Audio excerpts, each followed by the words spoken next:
Habari gani Mwanakeo TV, kama ni mara yako ya kwanza tafadhali subscribe na tano notification. Karibu katika ulimwengu wa siasa. Jina langu ni Diwakeo TV. Mwanaharakati maarufu kutoka nchini Tanzania Hilda Newton amemtakia siku ya kuzaliwa mwanaharakati mwenzake ambaye ni Maria Sarungi ambaye anaishi pale Nairobi nchini Kenya. Pasi na kupoteza muda, nasoma ujumbe wa Hilda Newton kwa Maria Sarungi na nukuu: Happy birthday Shangazi Maria Sarungi. Wewe ni mmoja kati ya watu wema sana wenye mapenzi mema na Tanzania yetu.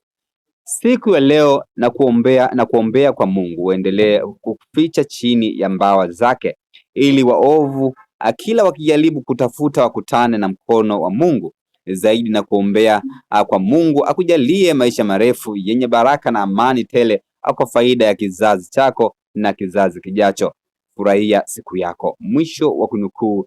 Haya maneno mazito kwelikweli ambayo ameandika Hilda Newton akimwandikia kwa Maria Sarungi katika mtandao wa Twitter. Una maoni gani kwa hichi ambacho ameandika Hilda Newton kumwandikia Maria Sarungi? Tafadhali shusha maoni yako, lakini pia unaweza ukatumia pia nafasi hii kumtakia happy birthday au siku ya kuzaliwa Maria Sarungi katika mtandao wa Twitter. Tutane wakati ujao katika maswala ya kisiasa. Jina langu ni Diwakeo TV. Bye bye, kwa heri, chao.